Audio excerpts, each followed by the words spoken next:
You are Locked On Cougars, your daily podcast on the BYU Cougars, part of the Locked On Podcast Network. Your team every day.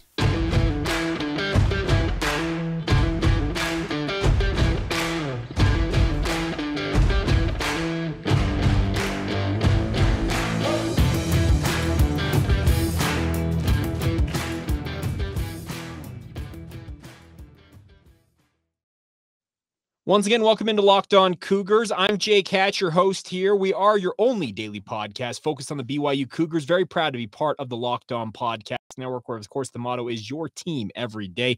We are free and available wherever you get your podcasts, on YouTube. Point out of this corner as I do each day, hit that follow button, subscribe for new podcasts, enable notifications, like, share, rate, review, do all that fun stuff to help us build this audience. You guys are the lifeblood of what makes this venture go, and I cannot thank you guys enough for your support of this podcast over the years and the month or so we've been on YouTube. You guys have been absolutely phenomenal, so a big thank you to all of you guys. We're also available on every other podcast platform out there, Apple Podcasts, Spotify, Stitcher, Google Podcasts, just to name some of the many that exist out there in the world. But by way of introduction, for any of you who may be checking us out for the first time, my name is Jake Hatch. As I mentioned earlier on, I am the executive producer of DJ and PK in the morning. Of course, I am Yak in my alter ego on the radio, but I am very excited to be here talking all things BYU sports with you guys. And thank you for making us your first listen of the day. All right, diving into today's show, let's talk about BYU football, because apparently USA Today Sports thinks BYU is a top 10 nationally ranked team. Eric Smith was the author who wrote this piece, and this came out earlier this week, that he has BYU at number 9 in his preseason, I guess, post-spring, way too early top 25 poll. You're seeing these all over the place. We're going to talk about some of the other places that BYU has been ranked here in a moment, but let's read what Eric Smith wrote about BYU and try and break it down for you guys. So let's start off with this. The Cougars have won 21 games the past 2 seasons, returned starting quarterback Jaron Hall, who should lead a dynamic offense with California transfer Christopher Brooks filling a need at running back. The defense brings back almost its entire unit and gets back several players lost due to injury. If those pieces come together, then it should take a big step forward, speaking of BYU. Even with the returning production, BYU is not getting a ton of love nationally, but this has the makings of a team that can deal with a tough schedule, including Baylor, Oregon, Notre Dame, and Arkansas, and make a run for the playoff or a New Year's Six game if they avoid major injuries, unquote. Now, I am not projecting BYU to go to the New Year's Six. I am not projecting them to go to the college football playoff. Is the potential out there for BYU if they were to run the table for all that to happen? Absolutely. It always exists if you run the table, but running the table, going undefeated, is super rare. Think about it, how often it's happened in BYU football history. Well, all of one time. Hey, we have a national championship in 1984, that big old trophy down there in the student athlete building in Provo, for a very good reason. You run the table, you by and large are going to be in the mix for national honors. If BYU goes out there here in 2022 and their final season is an independent program and puts up a 12-0 record, yes, they would absolutely be in contention for a New Year's Six bowl game. I've got no problem saying that. I would think that you'd have a very hard time if you're the College Football Playoff Committee from telling BYU they're not worthy, considering 4 of their opponents are also ranked in that top 25 according to USA Today. Notre Dame, stunningly, checks in at number 13, Baylor at number 12, Oregon at 14, and then Arkansas at number 21. So those are your big 4 opponents, all nationally ranked. You're ranked higher than them. Utah, if you're just wondering about the Utes, they checked in at number 6 in this poll, if I'm not mistaken. It might have been number 5, but regardless, BYU has a huge opportunity staring them in the face. Now, does that mean that BYU is going to have to go out and prove to the world who they are and have to go out and run the table to legitimize themselves? No, because I think the first point that Eric Smith made in that statement, the Cougars have won 21 games in the past 2 seasons. I've talked about this often on this podcast over the past few months or even past year or so, is that BYU is enjoying a resurgence of what BYU was in the 1980s, the late 1970s, the mid-1990s. Remember that 96 team? Remember the late 2000s from 2007 to 2010? BYU has had periods where they've been absolutely dominant, winning 10-plus games a season, and that is when the national consciousness is never more focused on BYU. Eric Smith is a believer in the Cougars. I've got no problem saying that, because if he has them ranked inside the top 10 in a preseason poll, he thinks that they are in contention for some big things this season. The opportunity is there for Jaron Hall, BYU, Kalani Sitake, and the entire cast of characters that makes the BYU football program go. There's no doubt about that. You go out there and handle your business. Yes, you're going to have options for yourselves at the end of the season.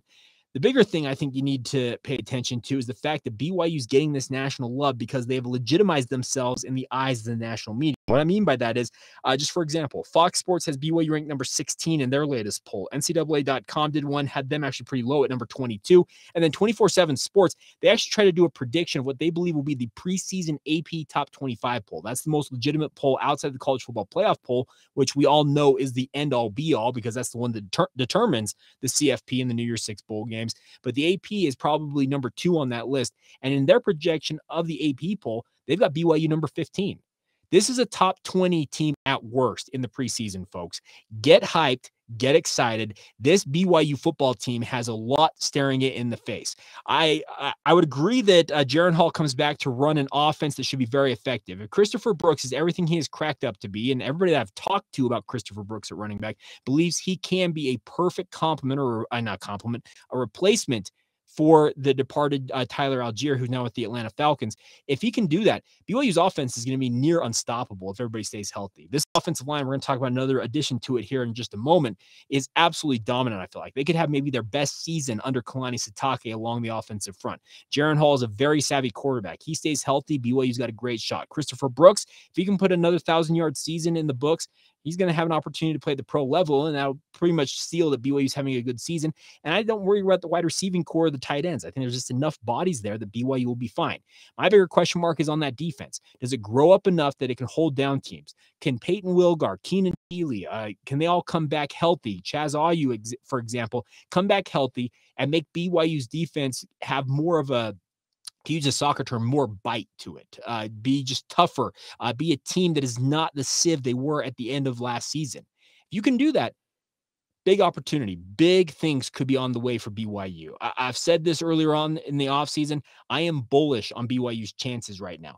I am placing the benchmark, in my opinion, at 9.5 wins. That's where I kind of peg things for BYU, but maybe I'm a little low on that. I think 9.5 is kind of the over-under I would peg for BYU going into the season, but there is a ton on the table for the Cougars here. You cannot take anything away from them. They're getting the national love they have craved, hoped for, and wanted for years now. I can remember back in the middle part of the independent era this past decade where BYU fans, when are we ever going to get back to national prominence where the national media is talking about us? Well, guess what? It requires you win games. And what has BYU done the past 2 years? They have won games. 21 is nothing to sniff at. I know that people will discount that 2020 season. I don't discount it at all. BYU is willing to play games. They won every game in front of them. Sans won. And then last year they played maybe their toughest schedule. I would believe it's I would say it's the toughest schedule they've ever played. 7 Power 5 teams. You went 5-0 against the Pac-12. They can't take nothing away from you if you're the BYU football program right now.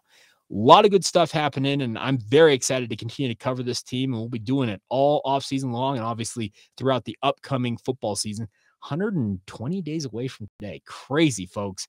We are 4 months essentially away from BYU and USF kicking things off. I am very excited for football to be here. We'll stick with the football theme of things here momentarily. Talk about a new addition to the BYU offensive line by way of the transfer portal, Sione Veikoso. Who is he? We'll talk about that here momentarily. First, though, a word on our friends over at Built Bar. Summer is coming, my friends, here along the Wasatch Front. It's in the 70s. It feels like summer's on the way. We've had a really, I would say, mild or cold spring in many ways, but summer is going to be here. And with summer, you're going to need something on the go to fill yourself up. And that is what you want to do with our friends over at Built Bar. Built Bars are the perfect snack to take with you on all of your family vacations. Throw them in your bags, your kids' backpacks. Make sure that everybody has a bar so you are fueled for your summer adventure. The best part about Built Bars, they're healthy and delicious. You can't get that combo everywhere, but with Built Bar, you can do it. The best part is all Built Bars and their Built Puffs are covered in 100% real chocolate. They also just launched their Built granola bars, which are absolutely phenomenal as well. They got a myriad of options, a multitude of different flavors.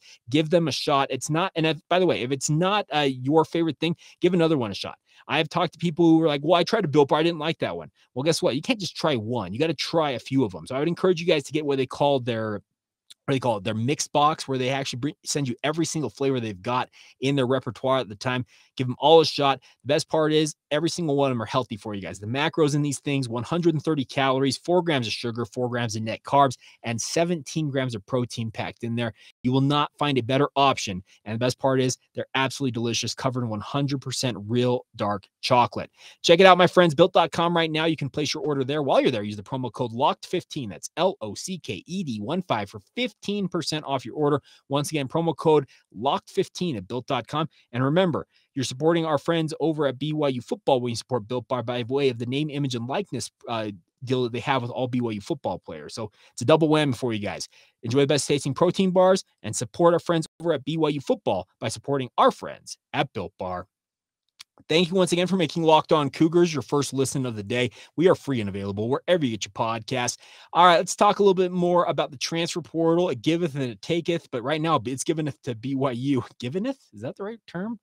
Whatever, we'll go with it anyways. We'll roll with it. I'm recording the podcast. I'm not going to edit that out. But so BYU, some news yesterday, got another addition to their offensive line by way of a commitment of transfer portal target, Arizona State offensive lineman Sione Veikoso.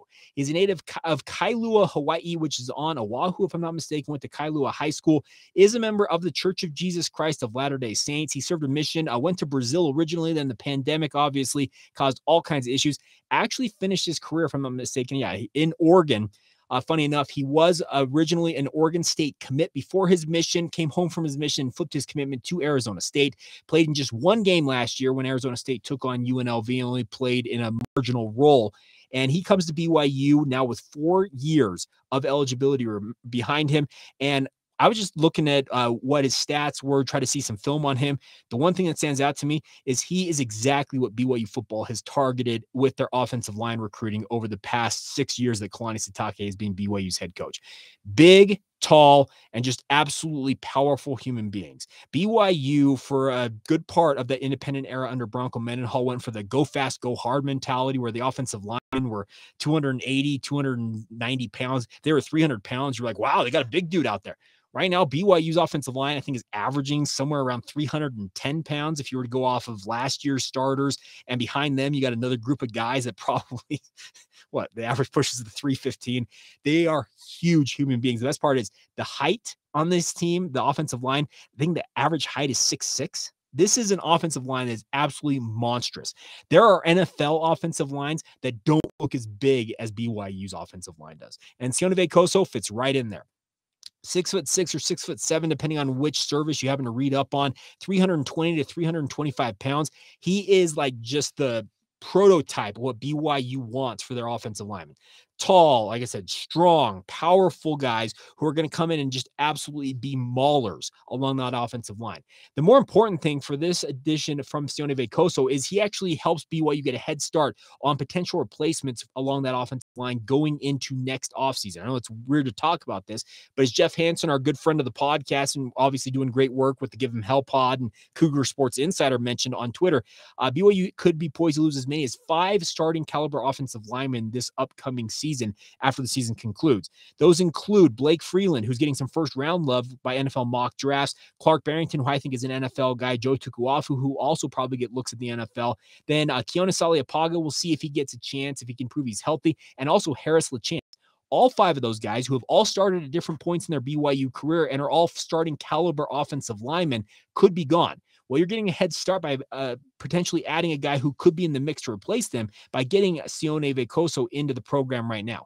As I mentioned, he's got 4 years of eligibility. He's got plenty of time to work on his game. The important part is he will be a key part of getting BYU into the Big 12 and that transition going.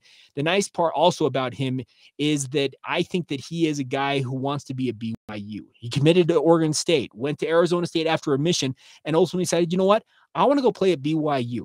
He's not the most highly rated offensive lineman out there. I think he was the number 60 offensive tackle in the 2018 recruiting class. So he wasn't a 4-star can't miss guy, but Power 5 programs thought highly of him, 2 of them at least. And BYU is a Power 5 program. And we're going to talk more next week. We're going to play some audio and video from Justin Anderson, the new director of player personnel for BYU football, on next week's editions of the podcast. But the biggest thing for BYU right now is making sure that they are putting together as good a roster as they possibly can going into Big 12 play.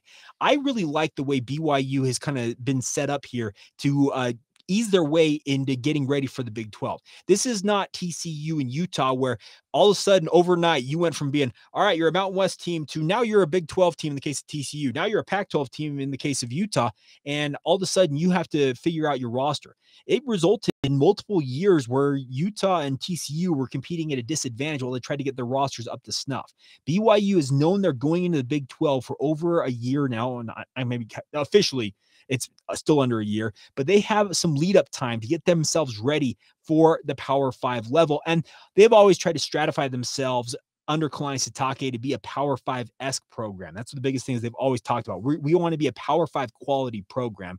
And I think they're well on their way to doing that. That is the positive. If you're a BYU fan, is the Cougars, with the lead up time they have to going into the Big 12 next year, is they have time to add guys like Sione Veikoso to this roster and get them coached up and ready for a higher level of football as they play in the Big 12. I'm not going to lie. BYU, I think, could hit the ground running in the Big 12 football-wise. I have my questions about some other programs out there. Softball, baseball, I think, is going to struggle a little bit. Men's basketball sure looks like that's going to be an absolute dogfight game in and game out in the Big 12. But also one other one, I think that not one other one, but like women's basketball could struggle a little bit. But I feel like BYU football, which is, of course, the pride and joy of BYU's athletic department, it's the end all be all for BYU. We all know that.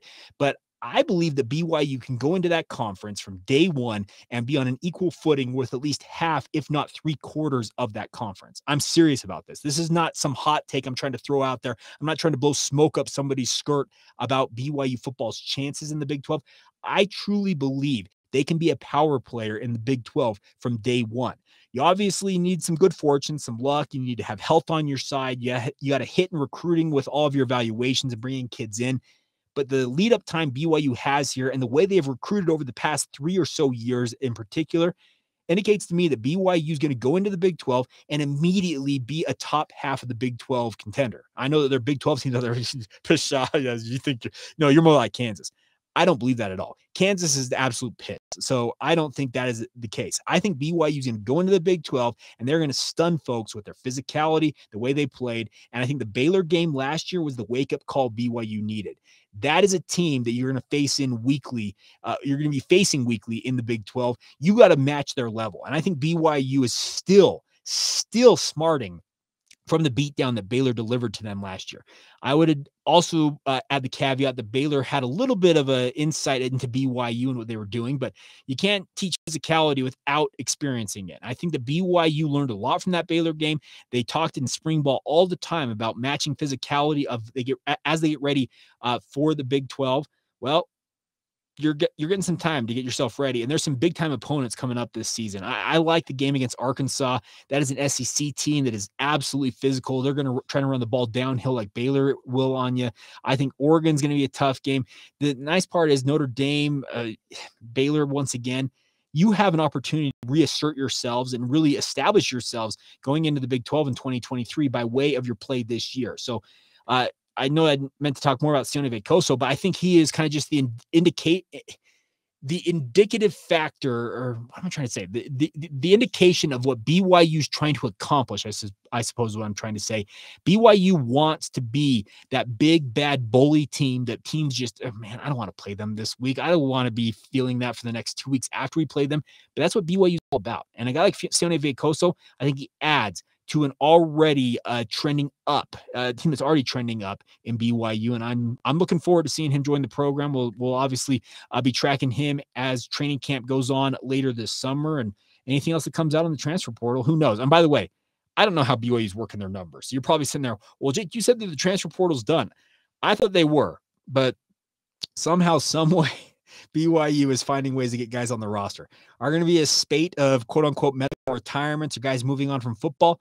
Very well could be the case, but I do not envy, is where I talked about Justin Anderson, the new director of player personnel. He's got to look at that spreadsheet and say, okay, how do I get down to 123 guys ahead of training camp when we had 130 some odd in spring ball? It's going to be nuts, but Sione Veikoso apparently is going to be a part of that formula.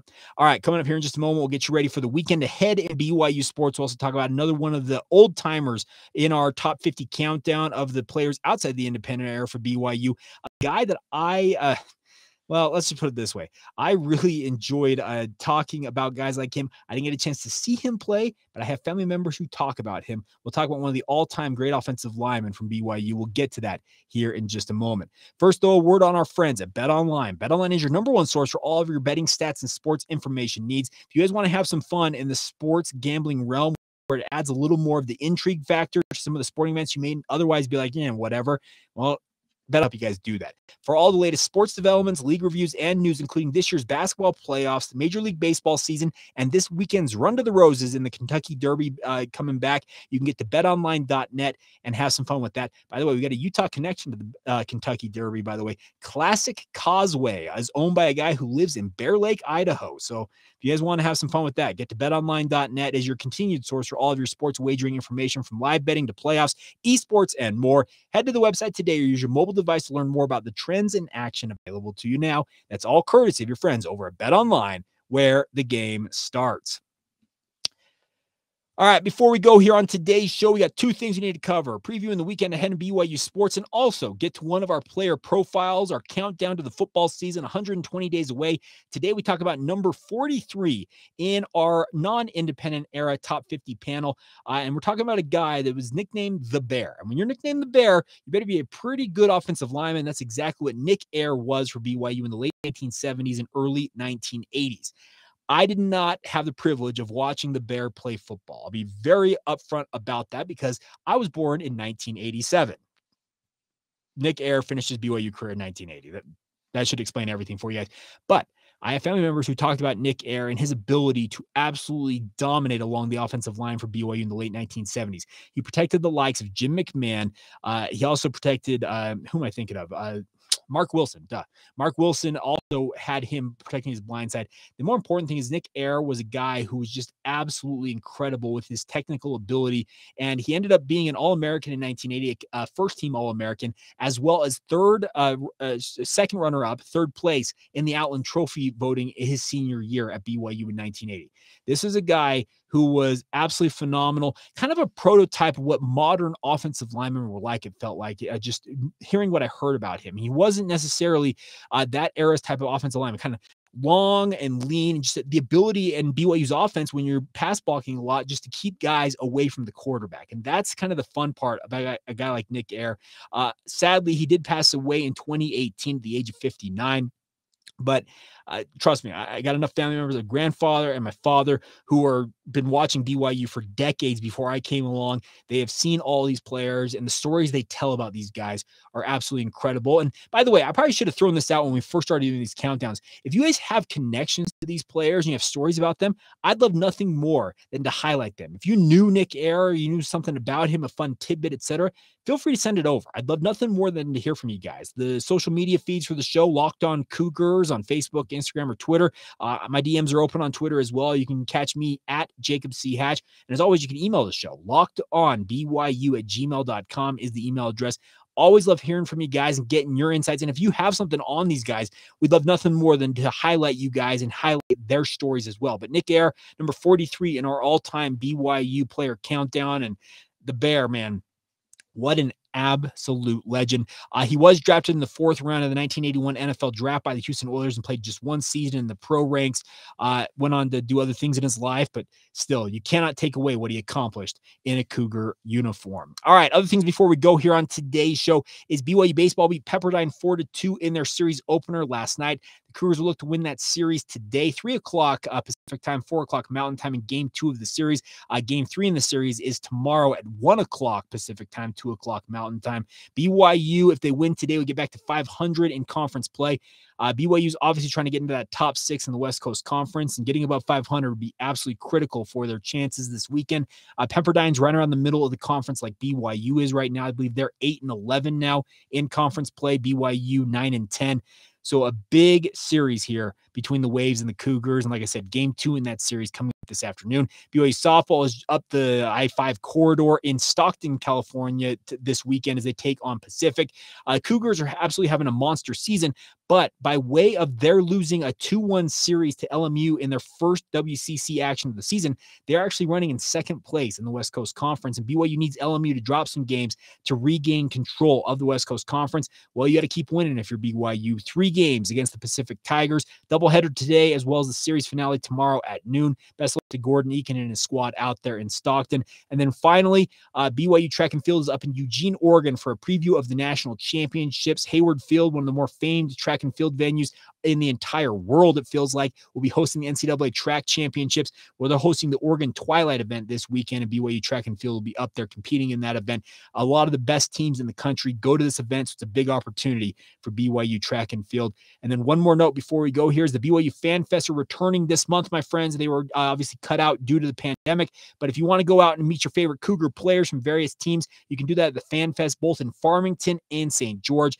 The one up in Farmington will be this coming week, May 11th, and then they'll travel south to St. George on May 21st. BYU Sports Nation does live broadcasts from these events. You can meet Cosmo, get food, buy gear. It's actually a really, really cool event. So if you're looking for something to do on whether it's May 11th up there in Farmington, if you're down in southern Utah or in the Las Vegas area and you want to make the quick drive over to St. George, you can do that May 21st. The Cougars will be down there in St. George, and once again, May 11th up in Farmington. All right, that's going to do it. That is it for a Friday edition of Locked On Cougars. A huge thank you for your support of this podcast. As always, you guys are a phenomenal, phenomenal bunch. I cannot thank you guys enough for your support of the podcast. As always, as mentioned, please follow the show on social media, Facebook, Instagram, or Twitter. Search out Locked On Cougars. Hit that subscribe button down here in the corner here if you're watching this on YouTube. Enable notifications, like, rate, share, review. Let everybody know that you listen to the show and you know about it. Love talking with you guys, and thank you for your support as always, and thank you for making us your first listen of the day. Now get over and watch the Locked On Big 12 podcast, or listen to the Locked On Big 12 podcast. Josh Neighbors got you covered on everything with BYU's new conference home. It is free and available wherever you get your podcast. That'll do it for us. Have a great rest of your day and a great weekend. This has been the Locked On Cougars podcast for May 5th. No, it should not be May 5th. It was May 5th yesterday. May 6th, 2022, and we will talk to you guys on Monday. See you.